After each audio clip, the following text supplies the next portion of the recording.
cette chèvre. Y a rien de meilleur. Claire serait bien mieux si elle pouvait en boire. Hein, Claire? Lily, Piquet, Kiki, c'est l'heure. Alors, est-ce que tu m'as fait apporter ma lettre? Quelle lettre? Celle de Claire? Bien sûr, voyons. Oh, dis, tu vas pas me la demander chaque jour, je te la donnerai quand je l'aurai. Faut être raisonnable, Heidi. Le docteur n'est de retour à Francfort que depuis hier. Comment veux-tu déjà avoir une réponse de ton ami? Un peu de patience, voyons. Voilà, général, c'est pour vous deux.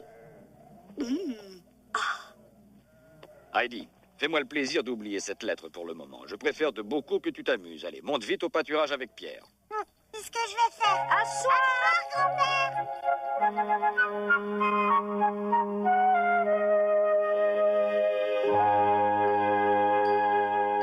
C'est bien vrai. Alors je peux aller voir mon ami? Puisque je te le dis, ai-je l'air de plaisanter, Claire? L'air des montagnes te fera le plus grand bien, tu verras. Oh, je suis sûre. Tout est réglé, ma chérie. Mademoiselle Rougemont a fini par consentir grâce au docteur qui lui a tout expliqué. Vous êtes vraiment gentil pour moi, docteur, merci. Mais mon enfant, ce n'est pas à moi qu'il faut dire merci. Je n'ai pas de mérite, c'est Heidi et ses montagnes qui m'ont persuadé. Conquis même. Docteur, Claire, j'ai quelque chose à te dire. J'ai réfléchi et j'ai demandé à Mademoiselle Rougemont de t'accompagner dans ce voyage. avec Mademoiselle Rougemont? Écoute, sois raisonnable, tu ne peux pas voyager seule, voyons. Je ne vous cacherai pas, mademoiselle Claire, que je désapprouve toujours ce voyage dans les Alpes. Mais puisque le docteur et votre père en ont décidé ainsi, moi je n'ai plus qu'à m'incliner. Pourquoi ne me ferais-je pas une raison? Après tout, mon devoir est de veiller sur vous. Oui. Bon, j'ai affaire, il faut que je m'occupe de tous les bagages. Permettez-moi de me retirer, monsieur Gérard. Faites donc, je vous en prie, mademoiselle. Papa, penses-tu que ce soit absolument indispensable qu'elle vienne? Hein? Je vais toujours la voir sur le dos, ce n'est pas drôle. Ne sois pas ingrate, ma chérie. Je suis le tout premier à reconnaître qu'elle est parfois sévère, mais il reste qu'elle se préoccupe de toi et ne pense qu'à ton bien-être, Claire. Tu crois?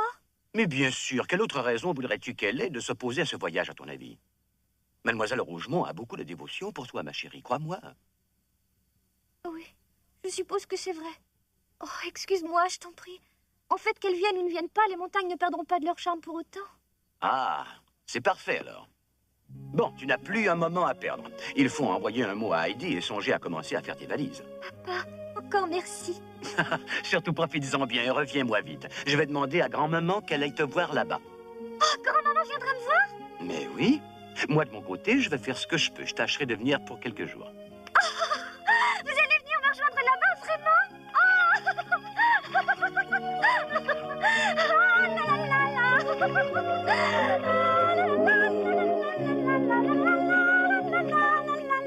Claire.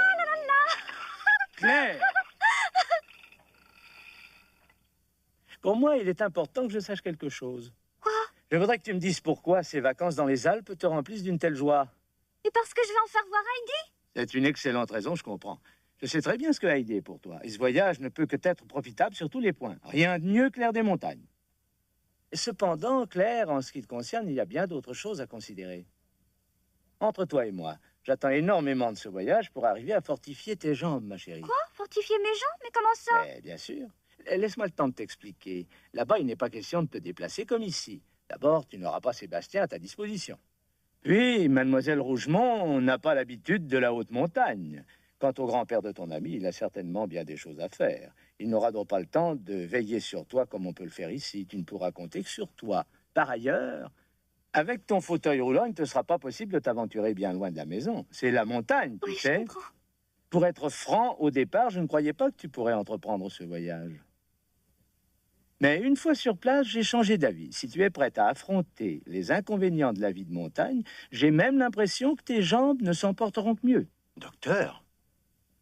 Oui, je suis sincère. Pour quelle raison vous donnerais-je de faux espoirs? Je suis vraiment convaincu que dans le cas de Claire, c'est la volonté qui importe le plus. La volonté? Tout juste. Pour marcher, il faut que Claire le veuille. Et admettez que la vie facile qu'elle a ici ne la motive en aucune façon. Je suis persuadé qu'elle ne fait aucun effort d'elle-même. Comprends, Claire, que si tu veux te lever sur tes jambes un jour, il te faut au moins avoir la volonté d'essayer. Moi, debout, docteur, c'est ce que vous avez dit? Exactement. En d'autres termes, si tu préfères, il te faut pouvoir acquérir un bon sens de l'équilibre. Ah, alors, elle a des chances de marcher, vous croyez? Oui. Si j'arrive à me lever seule? Et se peut que je sois guérie?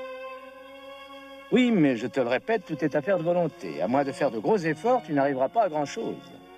Est-ce que tu penses vraiment être assez en forme pour affronter la vie de montagne? Oh oui, je suis forte. Il faut me faire confiance. Bien. Alors, il faut que tu te persuades que ce séjour dans les Alpes ne te sera bénéfique que si tu pars avec l'idée d'en accepter tous les inconvénients. Puis tu ne seras pas seul, Heidi t'aidera, et son grand-père également. Ça ira, Claire, tu verras. Oh, docteur!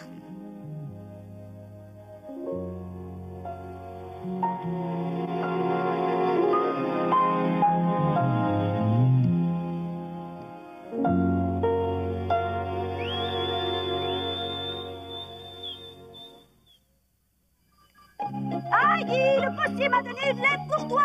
Ah, te voilà, Pierre! Bah ouais, tu m'entends, la lettre de ton ami est arrivée. Vite, donne-la voir! Attends un peu. Voyons, c'est laquelle? En as-tu plusieurs? La voilà, tiens. Oh! Les autres sont pour l'oncle de l'Alpe. Chère Heidi, je t'écris pour t'annoncer que j'arriverai dans quelques jours à Dorfli. Youpi, grand-père Claire s'en vient, le docteur a tenu sa promesse, elle sera bientôt là. C'est une bonne nouvelle, tant mieux. Tu te rends compte, c'est formidable, youpi. Et toi, qui est-ce qui t'écrit? Le père de Claire et son docteur. Ah bon, avec tout ce qu'il y a à faire en vue du voyage, je ne vois pas le temps passer. Oh, elle vient pas chez nous directement, elle dit qu'elle va d'abord à la station thermale de Ragaz. C'est certainement pour y faire une cure, d'après moi. Ah bon? Oh, par exemple, zut! Quoi donc? Mademoiselle Rougemont voyagera avec elle. Et alors, ma petite chérie, que veux-tu y faire? Et que je pensais que Claire viendrait me voir toute seule? Heidi, voyons, Claire est malade. Tu le sais, elle ne peut pas faire ce long voyage toute seule. Oui. Oh, que je suis contente. Oh, Pierre, comment t'es pas encore parti? Oh, mais Heidi, il n'y a pas quelque chose pour moi dans sa lettre? Attends voir. Oh, mais oui, en fait, j'allais oublier de te dire bonjour. Oh. Et puis c'est tout? Il n'y a rien d'autre? Oh, ça, c'est bizarre. Alors, j'espère qu'au moins que quand tu lui as écrit la dernière fois, tu lui as dit que j'avais trouvé ces saucisses bien bonnes. Mais bien sûr, voyons que je lui ai dit. Oh, Pierre, tu n'es qu'un enfant. Si tu veux le savoir, elle reparle pas de cadeaux. Oh, que je suis contente. Je crois que tu vas monter seul au pâturage. Faut se faire une raison. Peux-tu me rendre service, mon petit Pierre? Heidi et moi allons au village. J'aimerais bien que tu rentres les chèvres pour moi. Avec plaisir. C'est ici que je vais installer le lit de Claire. Elle sera contente qu'on puisse regarder les étoiles ensemble. C'est un si beau spectacle. Heidi, viens vite, il faut aller à Dorfli. Pourquoi faire, grand-père? C'est pour l'arrivée de Claire, ma chérie. Il faut bien mettre un peu d'ordre dans la maison du village. Quoi? Claire va loger en bas? Comment veux-tu que tout le monde habite au chalet? Il faut que tu penses à mademoiselle Rougemont. Bon, dans ce cas, moi aussi, je vais rester au village, comme Claire. Mais toi, alors?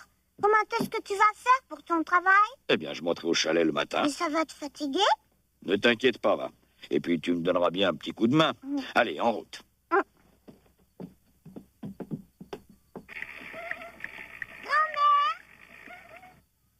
C'est moi, grand-mère. Heidi, Il y a du nouveau, grand-mère. Devine, j'ai une surprise à t'annoncer. je ne sais pas, moi. Voyons, qu'est-ce que ça pourrait bien être? Alors, grand-mère? Attends un peu. Est-ce une bonne nouvelle qui te concerne, Heidi? J'ai trouvé. Ça ne peut être que cela. Je suis persuadée que c'est ton amie de Francfort qui vient de t'écrire pour te dire qu'elle sera bientôt là. Fantastique! C'est ça, t'as deviné. Tu dois être bien heureuse. Oh, qu'est-ce que tu as, grand-mère, dit? Ce n'est rien. Non, rien du tout. Ça va passer. Que veux-tu? Je suis inquiète, petite. Suppose que ces gens de Francfort viennent te rendre visite pour te ramener chez eux. Mais non, grand-mère, je n'irai plus jamais vivre à Francfort, c'est promis. Ah, c'est bien vrai. Tu me le jures, Heidi. Oui, puisque je te le dis, voyons, puis tu sais, Claire fait bien la lecture, grand-mère. Si tu veux bien, je viendrai te la présenter. Bien sûr. Je serais ravie de la connaître, mon cœur. Alors, tant mieux. Il faut que je parte, au revoir. C'est ça, ma petite Heidi. À bientôt.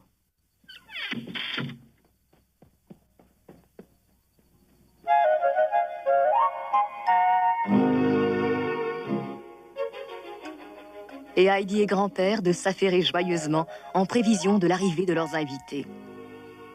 Ils commencèrent par préparer les chambres de Claire et de Mademoiselle Rougemont avant de s'attaquer au grand nettoyage de la maison. Ils ne négligèrent pas leur travail au chalet pour autant. Ils engrangèrent le foin et firent du fromage. Grand-père, de son côté, travaillait toujours le bois. C'est dire que leur journée était bien remplie. Entre-temps, Claire faisait sa cure à la station thermale de Ragaz pour se reposer avant d'entreprendre le reste de son voyage. En fait, cette cure visait à donner plus de force à ses jambes. Vint le jour où Heidi reçut une lettre lui annonçant l'arrivée de Claire pour le lendemain.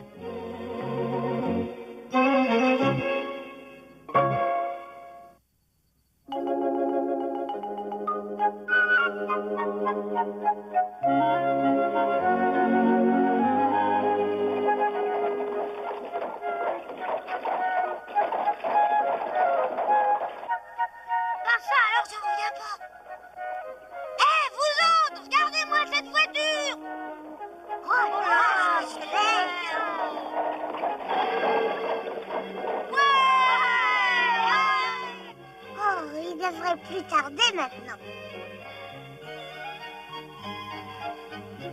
Je vais à leur rencontre. Bon, d'accord.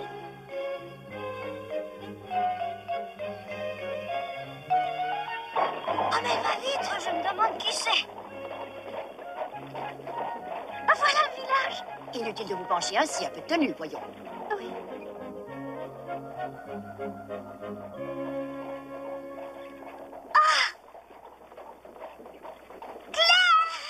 Je suis là! Heidi! Claire! Heidi! Claire! Arrêtez, s'il vous plaît. Heidi! Claire! Heidi! Enfin, voilà, quel bonheur, j'avais hâte de te voir. Et moi, toi, alors, j'ai peine à y croire, je m'ennuyais tellement de toi. Sébastien! Mademoiselle, je suis content de vous revoir. Oh, bah alors il a appelé mademoiselle. Oh! Montez donc avec nous, mademoiselle Heidi. Vous nous montrerez le chemin. D'accord. Bonjour, Adélaïde. Comment te portes-tu? Oh, mais très bien, merci. Et vous, mademoiselle? J'en reviens pas, elle est montée en voiture avec eux. Oh, tu parles comme j'aimerais y monter, moi aussi. Je suis si heureuse, Heidi. C'est merveilleux, Claire.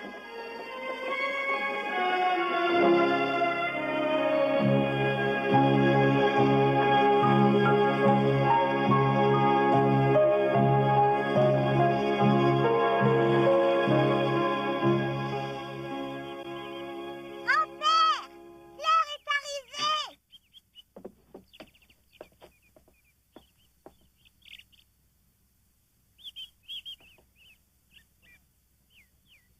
Voilà, mademoiselle Rougemont, je crois que nous sommes rendus. C'est donc ici? Alors, j'imagine que notre maison se trouve en retrait. Peut-être, mais d'après ce que je vois à l'arrière, il n'y a que des pommiers. Voulez-vous dire que c'est ça, la maison? Oui, je crains bien que oui, mademoiselle. Pouvez-vous me dire si c'est ici que Heidi demeure? Vous la connaissez? Oui, monsieur. C'est la maison d'hiver de Heidi et de son grand-père. Avez-vous dit la maison d'hiver? Mais oui, monsieur, chaque hiver, ils viennent habiter ici. Mon Dieu, est-ce possible? Sébastien, qu'attendez-vous? Allons, dépêchez-vous, aidez-moi à descendre, mon ami. J'arrive, mademoiselle. Excusez-moi.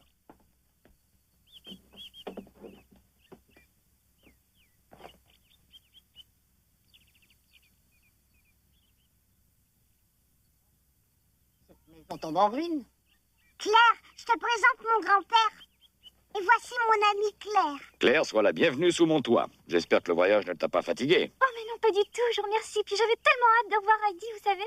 Je suis heureuse de vous connaître, grand-père. Moi de même, mon enfant. Heidi m'a parlé de toi bien souvent. Crois-moi, c'est avec impatience que je t'attendais.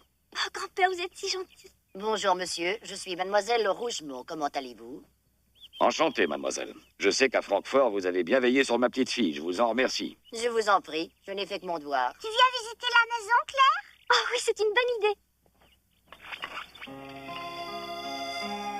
Oh, quel grand jardin! Et tu sais, tu ne verras que des pommiers ici. Comme c'est joli. Qu'est-ce que c'est? L'entrée. Oh, si je m'attendais à ça. J'ai été surprise la première fois, moi aussi. Mais je me suis habituée et maintenant, je trouve ça très joli.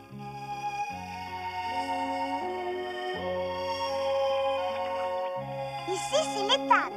Oh, alors Kiki est là? Non, voyons. Elle est au pâturage à présent. Ah bon, eh bien alors, j'imagine que je la verrai plus tard, sans Oh doute. oui, demain, peut-être. Pas avant? Mais pourquoi? Parce que nos chèvres passent l'été au chalet pour être plus près des pâturages. Nous montrons les voir. Et Hercule, où est-ce qu'il se trouve? Au chalet, lui aussi. Oh, Heidi, quel dommage. Moi qui avais si hâte de le voir, ce bon gros chien. Ce ne sera plus long. Attends un peu. Tu ne fais qu'arriver. Nous irons le voir, je le promets. Ah, alors d'accord, j'attendrai.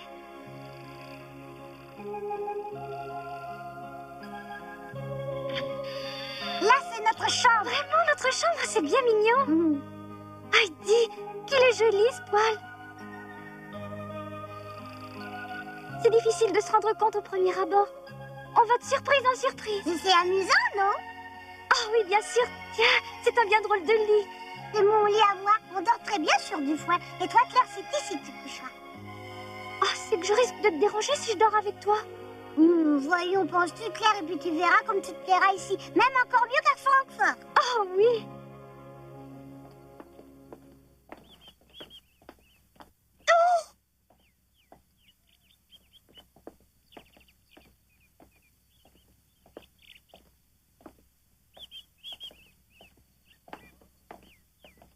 Oh! Mais c'est une étable! Des animaux ici! Quelle odeur nauséabonde! Venez, mademoiselle. Hein? Un moment, monsieur. J'aimerais savoir, sans vouloir vous offenser, s'il y a une auberge dans ce village où nous pourrions loger. Une auberge, dites-vous? Non. Je vois. Dans ce cas, cher monsieur, je dois m'organiser. Auriez-vous l'obligeance de me trouver un domestique, quelqu'un qui serait à mon service? Et là, Sébastien doit s'en retourner sous peu. Vous savez, mademoiselle, je crains que vous ne trouviez une seule personne dans ce village qui ne travaille pas déjà toute la journée. C'est dur ici pour gagner son pain. Je n'en doute pas une seconde, mais je paierai ce qu'il faut. Comme vous voulez. Mais vous n'avez qu'à chercher vous-même, alors. Mais alors, dites-moi, qui s'occupera de notre linge et qui nous fera la cuisine, d'après vous? Je m'en chargerai moi-même. Heidi m'aidera un peu. Et puis, mademoiselle Rougemont, peut-être pourriez-vous mettre la main à la pâte de votre côté, qu'en pensez-vous? Après tout, ce ne serait pas une mauvaise idée.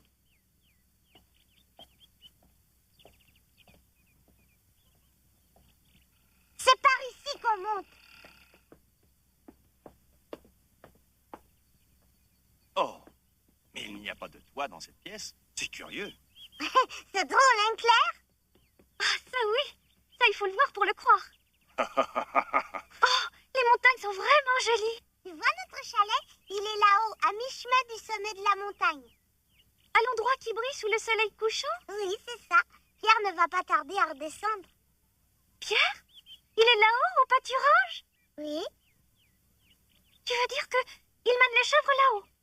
Oh, je n'en reviens pas. Crois-tu que je pourrais y monter, moi? Hein?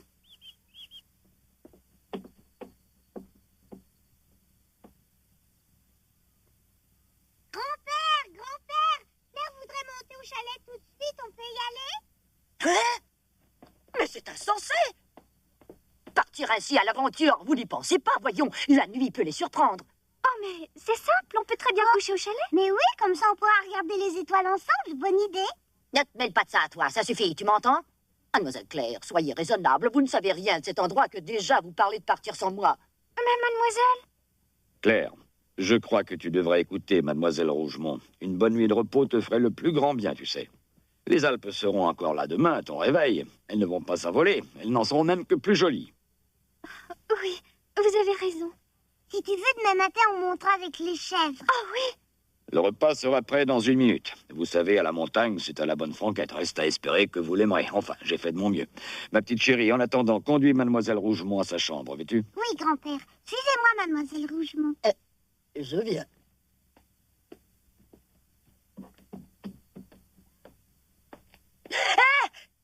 Qu'est-ce qu'il y a, mademoiselle Rougemont? Là, j'ai de voir une drôle de créature.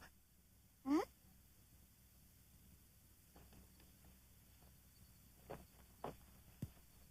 Heidi, c'est moi. C'est toi, Pierre? Claire, devine qui est là? Ça doit être Pierre, n'est-ce pas? Allez, viens. Allons. C'est mon rentrée, Pierre, ça va?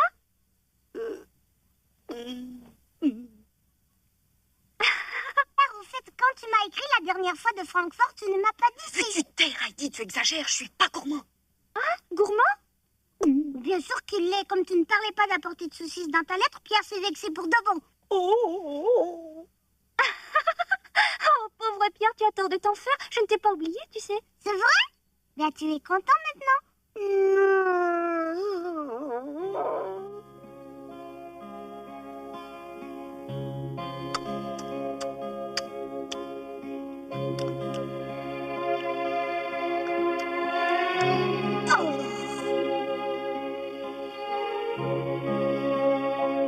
Grand-père, réveille-nous tout de même. Il faut que tu nous montes au chalet, Claire et moi. Oui, c'est promis. Bonsoir tout le monde. Bonsoir. Allez, mademoiselle, rentrez maintenant, vous allez prendre froid. On arrive, mademoiselle.